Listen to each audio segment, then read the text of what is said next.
Hello everyone. കഴിഞ്ഞ ദിവസം നമ്മൾ പറഞ്ഞത് എന്തിനെ കുറിച്ചാണ്? മൈക്രോസ്കോപ്പിലൂടെ ഒരു ഒബ്ജക്റ്റ് എങ്ങനെയാണ് നിരീക്ഷിക്കുന്നതെന്നാണ് ഇല്ലേ. അന്നേരം നമ്മൾ പറഞ്ഞായിരുന്നു നമുക്ക് പ്ലാന്റ്സിനെ എന്ത് ചെയ്യാൻ പറ്റും, പ്ലാന്റ്സിന്റെ റൂട്ടും സ്റ്റെമ്മും ലീവ്സും ഒക്കെ മൈക്രോസ്കോപ്പിലൂടെ നിരീക്ഷിക്കാമെന്ന് പറഞ്ഞു. പ്ലാന്റ് ബോഡി എന്ന് പറയുന്നത് മെയ്ഡപ്പ് ഓഫ് സെൽസ് ആണ് ഇല്ലേ. അതായത് പ്ലാന്റ് ബോഡിയിൽ എന്തോ ഉണ്ട്, സെൽസ് അല്ലെങ്കിൽ കോശങ്ങൾ ഉണ്ടെന്ന് നമ്മൾ നേരത്തെ പഠിച്ചിട്ടുണ്ട്. അപ്പൊ ഈ പ്ലാന്റ് പാർട്സ് ആയ റൂട്ടിലോ സ്റ്റെമ്മിലോ ലീവ്സിലോ ഒക്കെ എന്തോ ഉണ്ട്, സെൽസ് ഉണ്ട്. അപ്പൊ ഒരു പ്ലാന്റ് സെൽ അല്ലെന്നുണ്ടെങ്കിൽ ഒരു സസ്യകോശം നോക്കിക്കഴിഞ്ഞാൽ അതിനകത്തിൽ എന്തൊക്കെ പാർട്സ് ഉണ്ടെന്നാണ് ഇനി നമുക്ക് പഠിക്കാനുള്ളത്. അപ്പൊ ഇതൊരു പ്ലാന്റ് സെല്ലാണ്. അപ്പൊ പ്ലാന്റ് സെല്ല് നോക്കിയാൽ അതിനകത്തിൽ കുറെ പാർട്സ് ഉണ്ടായിരിക്കും. അപ്പൊ അത് ഏതൊക്കെയാണെന്ന് നമുക്കൊന്ന് നോക്കാം. അതായത് പ്ലാന്റ് സെല്ലിന് ഏറ്റവും പുറമെ, അതായത് സസ്യകോശത്തിന് ഏറ്റവും പുറമെ ഒരു ലെയർ ഉണ്ട്. അതായത് A rigid layer which covers the plant cell is called cell wall. അതായത് സസ്യകോശത്തെ ആവരണം ചെയ്ത് കാണപ്പെടുന്ന ഒരു റിജിഡ് അല്ലെന്നുണ്ടെങ്കിൽ ഒരു കാഠിന്യമുള്ള പാളിയാണ് ഏതെന്ന് പറയുന്നത് സെൽ വാൾ അല്ലെങ്കിൽ കോശഭിത്തി. അപ്പൊ പ്ലാന്റ് സെല്ലിനെ കവർ ചെയ്തുകൊണ്ട് അല്ലെങ്കിൽ ആവരണം ചെയ്തുകൊണ്ട് എന്തുകൊണ്ട് ഒരു റിജിഡ് ലെയർ അല്ലെന്നുണ്ടെങ്കിൽ ഒരു കട്ടി കൂടിയ ഒരു പാളിയുണ്ട്. ആ പാളിയാണ് എന്തെന്ന് വിളിക്കുന്നത് സെൽ വാൾ അല്ലെങ്കിൽ കോശഭിത്തി. അപ്പൊ ഈ സെൽ വാൾ എന്ന് പറയുന്നത് സെല്ലിനൊരു സ്ട്രക്ചർ കൊടുക്കുന്നു, ഒരു ഘടന കൊടുക്കുന്നു. അതുപോലെ തന്നെ പ്രൊട്ടക്ഷൻ, അതായത് സംരക്ഷണത്തിന് സഹായിക്കുന്നു. അതുപോലെ തന്നെ സെല്ലിന് ഷേപ്പ്, ആകൃതി കൊടുക്കാനും എന്ത് സഹായിക്കുന്നുണ്ട്, സെൽ വാൾ സഹായിക്കുന്നുണ്ട്. അപ്പൊ പ്ലാന്റ് സെല്ലിന്റെ ഏറ്റവും പുറമെയുള്ള ഒരു റിജിഡ് ലെയർ അല്ലെങ്കിൽ കട്ടികൂടിയ പാളിയെയാണ് എന്തെന്ന് വിളിക്കുന്നത് സെൽ വാൾ. ഈ സെൽ വാൾ എന്ന് പറയുന്നത് സെൽ മെംബ്രെയിൻ ഔട്ടർ ലെയർ ആണ്. അതായത് കോശസ്തരത്തിന് പുറമെ കാണുന്ന പാളിയാണ് ഇതെന്ന് പറയുന്നത് സെൽ വാൾ. സെൽ വാൾ എന്ന് പറയുന്നത് സെല്ലിനെ കവർ ചെയ്യുന്നു, അതുപോലെ തന്നെ പ്രൊട്ടക്ട് ചെയ്യുന്നു, സംരക്ഷണം കൊടുക്കുന്നുണ്ട്. അതുപോലെ തന്നെ സെല്ലിന് ഒരു ഷേപ്പ്, ആകൃതി കൊടുക്കാനും എന്ത് സഹായിക്കുന്നുണ്ട്, സെൽ വാൾ. ഇനി പ്ലാന്റ്സിനകത്തിലെ സെൽ വാൾ എന്ന് പറയുമ്പോൾ it is made up of cellulose. അതായത് പ്ലാന്റ്സിലെ സെൽ വാൾ അല്ലെങ്കിൽ കോശഭിത്തി നിർമ്മിച്ചിരിക്കുന്നത് എന്തുകൊണ്ടാണ്, സെല്ലുലോസ് കൊണ്ടാണ്. അപ്പൊ ഇവിടെ എന്ന് പറയുന്നത് നമ്മൾ ഏതിന്റെ സ്ട്രക്ചർ ആണ് പഠിക്കുന്നത്, പ്ലാന്റ് സെൽ. അതായത് നമ്മൾ പ്ലാന്റിന്റെ പാർട്ട് എടുത്ത് മൈക്രോസ്കോപ്പിലൂടെ ഒബ്സർവ് ചെയ്യുമ്പോൾ നമുക്ക് അതിനകത്തിൽ എന്ത് കാണാം, പ്ലാന്റ് സെൽസ് കാണാം. അപ്പൊ ഒരു പ്ലാന്റ് സെൽ എടുത്തു കഴിഞ്ഞാൽ അതിനകത്തിലുള്ള പാർട്സ് ഏതൊക്കെയാണെന്നാണ് നമ്മൾ പഠിക്കുന്നത്. അപ്പൊ ഏറ്റവും പുറമെ ഒരു റിജിഡ് ലെയർ ഉണ്ടായിരിക്കും. അതായത് പ്ലാന്റ് സെല്ലിന് ഏറ്റവും പുറമെ ഒരു റിജിഡ് ലെയർ അല്ലെങ്കിൽ കാഠിന്യമുള്ള ഒരു പാളി ഉണ്ടായിരിക്കും. ആ പാളിയെ വിളിക്കുന്ന പേര് സെൽ വാൾ. അപ്പൊ ഈ സെൽ വാൾ എന്ന് പറയുന്നത് സെല്ലിന് ഒരു സ്ട്രക്ചർ, ഘടനയും അതുപോലെ തന്നെ ഷേപ്പ്, ആകൃതിയും കൊടുക്കുന്നു. അതുപോലെ തന്നെ സെല്ലിനെ പ്രൊട്ടക്ട് ചെയ്യുന്നു, സംരക്ഷിക്കുന്നു. പ്ലാന്റ്സിനകത്തിലെ സെൽ വാൾ അല്ലെങ്കിൽ കോശഭിത്തി നിർമ്മിച്ചിരിക്കുന്നത് എന്തുകൊണ്ടാണ്, സെല്ലുലോസ് കൊണ്ടാണ്. ഇനി ഈ സെൽ വാളിനുള്ളിലായിട്ട് ഒരു ലെയർ ഉണ്ട്. ആ ലെയറിനെ വിളിക്കുന്ന പേരാണ് സെൽ മെംബ്രെയിൻ അല്ലെങ്കിൽ പ്ലാസ്മ മെംബ്രെയിൻ എന്ന് പറയും. അതായത് കോശസ്തരം.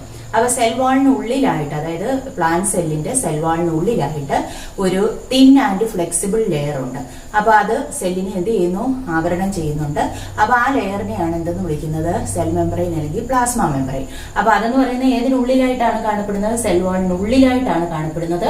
ആ ലെയർ എന്ന് പറയുന്നത് തിൻ ആൻഡ് ഫ്ലെക്സിബിൾ ആണ്. അതായത് കനം കുറഞ്ഞ് വഴക്കമുള്ള ഒരു പാളിയാണ് ഏതെന്ന് പറയുന്നത് സെൽ മെംബ്രെയിൻ അല്ലെങ്കിൽ പ്ലാസ്മ മെംബ്രെയിൻ, കോശസ്തരം എന്ന് പറയും. അപ്പൊ കോശഭിത്തിക്ക് ഉള്ളിലായിട്ടാണ് എന്ത് കാണപ്പെടുന്നത്, കോശസ്തരം കാണപ്പെടുന്നത്. ഇനി ഈ സെൽ മെംബ്രെയിൻ എന്ന് പറയുന്നത് സെല്ലിനകത്തിലേക്കും പുറത്തേക്കും പദാർത്ഥങ്ങൾ കടന്നു പോകാനായിട്ട് സഹായിക്കുന്നു. അതായത് സെൽസിനകത്തിലേക്കും മെറ്റീരിയൽസ് പോകണം, പുറത്തേക്ക് പോകണം അല്ലേ. അപ്പൊ ഇങ്ങനെ പദാർത്ഥങ്ങൾ അല്ലെങ്കിൽ സബ്സ്റ്റൻസസ് സെല്ലിനുള്ളിലേക്കും പുറത്തേക്കും പോകാൻ സഹായിക്കുന്ന പാർട്ടാണ് ഏതെന്ന് പറയുന്നത് സെൽ മെംബ്രെയിൻ. ഇനി ഈ സെൽ മെംബ്രെയിൻ എന്ന് പറയുന്ന എല്ലാ വസ്തുക്കളെയും ഒന്നും ഉള്ളിലേക്ക് പോകാൻ അനുവദിക്കത്തില്ല. ചില സബ്സ്റ്റൻസ് മാത്രമേ അനുവദിക്കുകയുള്ളൂ. അപ്പൊ ഇങ്ങനെ ചില സബ്സ്റ്റൻസസിനെ മാത്രം കടത്തിവിടുന്നത് കൊണ്ട് ഇവയെ വിളിക്കുന്ന പേരാണ് സെമി പെർമിബിൾ മെംബ്രെയിൻ അല്ലെങ്കിൽ വാരണധാര്യ സ്തരം എന്ന് വിളിക്കും. അപ്പം സെൽ മെംബ്രെയിൻ അല്ലെങ്കിൽ plasma membrane is also called semi permeable membrane. അതായത് കോശസ്തരത്തെ എന്തെന്നും വിളിക്കാറുണ്ട്, വരണധാര്യ സ്തരം എന്നും വിളിക്കാറുണ്ട്. എന്തുകൊണ്ടാണെന്ന് ചോദിക്കാം. അപ്പൊ എന്തുകൊണ്ടാണ് അങ്ങനെ വിളിക്കുന്നത്, cell membrane allows only certain substances through it. അതായത് കുറച്ച് പദാർത്ഥങ്ങളെ മാത്രമേ ആര് കടത്തിവിടുന്നുള്ളൂ, സെൽ മെംബ്രെയിൻ കടത്തിവിടുന്നുള്ളൂ. അതുകൊണ്ടാണ് സെൽ മെംബ്രെയിനെ എന്ത് വിളിക്കുന്നത്, സെമി പെർമിബിൾ മെംബ്രെയിൻ അല്ലെന്നുണ്ടെങ്കിൽ വരണധാര്യ സ്തരം എന്ന് വിളിക്കുന്നത്. ഇനി ഈ സെൽ മെംബ്രെയിന്റെ സ്ട്രക്ചർ പുസ്തകത്തിൽ കൊടുത്തിട്ടുണ്ട്. സെൽ മെംബ്രെയിൻ എന്ന് പറയുന്നത് നിർമ്മിച്ചിരിക്കുന്നത് ലിപ്പിഡും പ്രോട്ടീനും കൊണ്ടാണ്.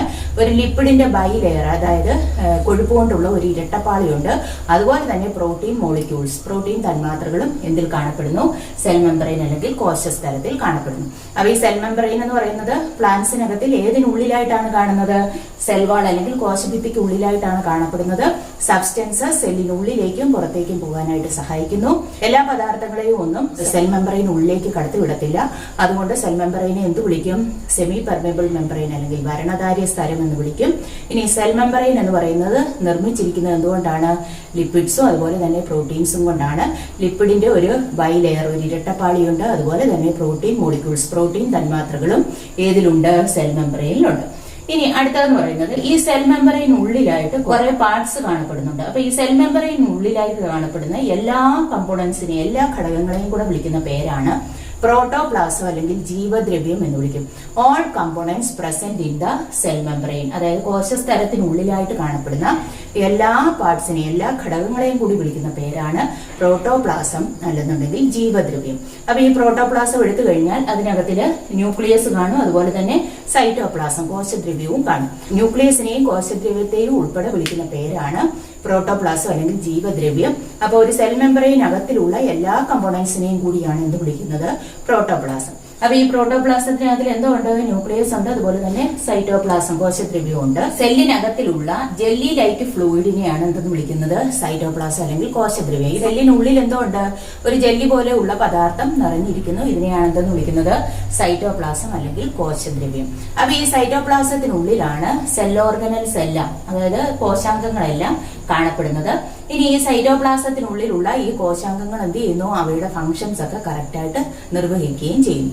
It maintains all the cell organelles in their place and helps to perform their functions. അതായത് എല്ലാ സെൽ ഓർഗനൽസിനെയും അതായത് സ്ഥാനങ്ങളിൽ പിടിച്ചു നിർത്തുന്ന ആരാണ്? സൈറ്റോപ്ലാസം അല്ലെങ്കിൽ കോശദ്രവ്യമാണ്. അതുപോലെ തന്നെ സെൽ ഓർഗനൽസ് അല്ലെങ്കിൽ ആ സെല്ലിനകത്തിലുള്ള പാർട്സിന് അതിന്റെ ഫംഗ്ഷൻസ് ഒക്കെ കറക്റ്റ് ആയിട്ട് പെർഫോം ചെയ്യാനും സഹായിക്കുന്ന ആരാണ്? സൈറ്റോപ്ലാസമാണ്. അതായത് serve as A medium four chemical reactions. ഈ സെല്ലിനകത്തിൽ ധാരാളം കെമിക്കൽ റിയാക്ഷൻസ് അല്ലെങ്കിൽ രാസപ്രവർത്തനങ്ങൾ നടക്കുന്നുണ്ട്. അപ്പൊ ആ കെമിക്കൽ റിയാക്ഷൻസ് ഒക്കെ കറക്റ്റ് ആയിട്ട് നടക്കാനും അതുപോലെ തന്നെ സെൽ ഓർഗനൽസ് അല്ലെങ്കിൽ ഈ സെല്ലിനകത്തിലുള്ള പാർട്സിനെ എല്ലാം അതാത് സ്ഥാനത്ത് നിലനിർത്താനും സഹായിക്കുന്ന പാർട്ടാണ് ഏതെന്ന് പറയുന്നത്? സൈറ്റോപ്ലാസം. അപ്പൊ ഒരു സെല്ലിനകത്തിൽ കാണപ്പെടുന്ന ജെല്ലി ലൈക്ക് സബ്സ്റ്റൻസിനെയാണ് എന്തെന്ന് വിളിക്കുന്നത്? Cytoplasm. It maintains all the cell organelles in their place and serve as A medium four chemical reactions. അപ്പൊ ഈ സൈറ്റോപ്ലാസത്തിനകത്തിൽ ധാരാളം പാർട്സ് കാണപ്പെടുന്നുണ്ട്. അതായത് സെല്ലിനകത്തിലുള്ള ഫംഗ്ഷൻസ് ഒക്കെ നിർവഹിക്കുന്ന പാർട്സിനെ വിളിക്കുന്ന പേരാണ് സെൽ ഓർഗനൽസ് അല്ലെങ്കിൽ കോശാംഗങ്ങൾ എന്ന് വിളിക്കും. അപ്പൊ ഈ സെൽ ഓർഗനൽസ് അല്ലെങ്കിൽ കോശാംഗങ്ങൾ എവിടെ കാണപ്പെടുന്നു? സൈറ്റോപ്ലാസത്തിൽ കാണപ്പെടുന്നു. അപ്പൊ ഈ സെല്ലിനകത്തിലുള്ള ഫംഗ്ഷൻസ് അല്ലെങ്കിൽ ധർമ്മങ്ങളൊക്കെ നിർവഹിക്കുന്ന ആരായിരിക്കും? ഈ സെൽ ഓർഗനൽസ് അല്ലെങ്കിൽ കോശാംഗങ്ങളായിരിക്കും. അപ്പൊ ഈ സെൽ ഓർഗനൽസിനകത്തിൽ വരുന്നവരാണ് ന്യൂക്ലിയസ്. അതായത് ന്യൂക്ലിയസ് അല്ലെങ്കിൽ മർമ്മം എന്ന് പറയുന്നത് സെല്ലിന്റെ സെൻട്രൽ പാർട്ടാണ്, കേന്ദ്രഭാഗമാണ്. ഈ ന്യൂക്ലിയസിനകത്തില് ഒരു ഫ്ലൂയിഡ് പാർട്ട്, ഒരു ദ്രാവക ഭാഗമുണ്ട്. അതിനെ വിളിക്കുന്ന പേര് ന്യൂക്ലിയോപ്ലാസം. ഈ ന്യൂക്ലിയോപ്ലാസത്തിനകത്തിൽ കാണപ്പെടുന്ന സ്ഫെറിക്കൽ സ്ട്രക്ചർ അല്ലെങ്കിൽ ഗോളാകൃതിയിലുള്ള ഒരു പാർട്ടുണ്ട്. അതിനെ വിളിക്കുന്ന പേര് ന്യൂക്ലിയോലസ് അല്ലെങ്കിൽ മർമ്മകം. ഇനി ഇത് കൂടാതെ തന്നെ ന്യൂക്ലിയോപ്ലാസത്തിനകത്തിൽ നെറ്റ്വർക്ക് ഓഫ് ത്രെഡ്സ് അല്ലെന്നുണ്ടെങ്കിൽ വലക്കണികൾ പോലെയുള്ള ഭാഗമുണ്ട്. അതിനെ വിളിക്കുന്ന പേരാണ് ക്രൊമാറ്റിൻ അല്ലെങ്കിൽ ക്രൊമാറ്റിൻ ജാലിക.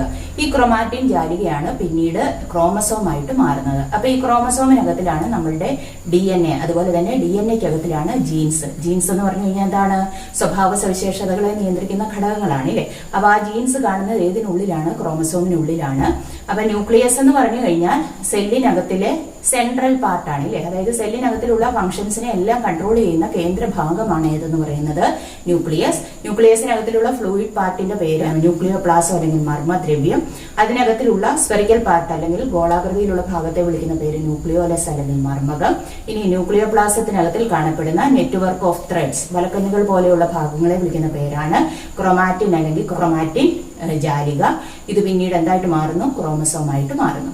ദെൻ അടുത്ത ഒരു സെൽ ഓർഗനലാണ് ഗോൾഗി അപ്പാരറ്റസ് അല്ലെന്നുണ്ടെങ്കിൽ ഗോൾഗി വസ്തുക്കൾ എന്ന് വിളിക്കും. ഈ സൈറ്റോപ്ലാസത്തിനകത്തിൽ കാണപ്പെടുന്ന സ്റ്റാക്ക്ഡ് മെംബ്രെയിനസ് ലെയേഴ്സ് ആണ് ഗോൾഗി അപ്പാരറ്റസ്. അതായത് സൈറ്റോപ്ലാസത്തിനകത്തിൽ അല്ലെങ്കിൽ കോശദ്രവ്യത്തിനകത്തില് അടുക്കുകളായിട്ട് കാണപ്പെടുന്ന സ്തരപാളികളുണ്ട്. അപ്പൊ ഇങ്ങനെ അടുക്കുകളായിട്ട് കാണപ്പെടുന്ന സ്തരപാളികളെയാണ് എന്തെന്ന് വിളിക്കുന്നത്? Golgi apparatus. അപ്പൊ ഈ ഗോൾഗി അപ്പാരറ്റസ് എന്ന് പറയുന്നത് പ്രോട്ടീനും ലിപ്പിഡും ഒക്കെ മെംബ്രെയിനസ് കവറിംഗ് കൊണ്ട്, അതായത് സ്തരം കൊണ്ട് ആവരണം ചെയ്ത് പ്രോട്ടീനെയും ലിപ്പിഡിനെയും ഒക്കെ സെല്ലിന്റെ ഡിഫറന്റ് പാർട്സിലേക്കും അതുപോലെ തന്നെ സെല്ലിന് പുറത്തേക്കും എത്തിക്കാൻ സഹായിക്കുന്ന പാർട്ടാണ് ഏതെന്ന് പറയുന്നത്? ഗോൾഗി അപ്പാരറ്റസ് അല്ലെങ്കിൽ ഗോൾഗി വസ്തുക്കൾ. അപ്പൊ ഈ ഗോൾഗി അപ്പാരറ്റസ് അല്ലെങ്കിൽ ഗോൾഗി വസ്തുക്കൾ എന്ന് പറയുന്നത് സൈറ്റോപ്ലാസത്തിനകത്തിൽ കാണപ്പെടുന്ന സ്റ്റാക്ക്ഡ് മെംബ്രെയിനസ് ലെയേഴ്സ് ആണ്. അടുക്കുകളായിട്ട് കാണപ്പെടുന്ന സ്തരപാളികളാണ്. ഇവരെന്തിനു ഹെൽപ്പ് ചെയ്യുന്നു? പ്രോട്ടീൻ ആൻഡ് ലിപ്പിഡ്സ്, പ്രോട്ടീനെയും ലിപ്പിഡിനെയും സ്തരം കൊണ്ട് ആവരണം ചെയ്ത് സെല്ലിന്റെ ഡിഫറന്റ് പാർട്സിലേക്കും അതുപോലെ തന്നെ പുറത്തേക്കും എത്തിക്കാൻ സഹായിക്കുന്നു. അപ്പൊ ഇതാണ് ഗോൾഗി അപ്പാരറ്റസിന്റെ ഫംഗ്ഷൻ. ഇനി ഇത് കൂടാതെ കുറെ പാർട്സ് കൂടി പ്ലാന്റ് സെല്ലിനകത്തിലുണ്ട്. അപ്പൊ അതിനെക്കുറിച്ച് നമുക്ക് അടുത്ത ക്ലാസ്സിൽ പഠിക്കാം. ഇന്ന് പറഞ്ഞ കാര്യങ്ങൾ എല്ലാവർക്കും മനസ്സിലായി കാണുമെന്ന് പ്രതീക്ഷിക്കുന്നു. താങ്ക്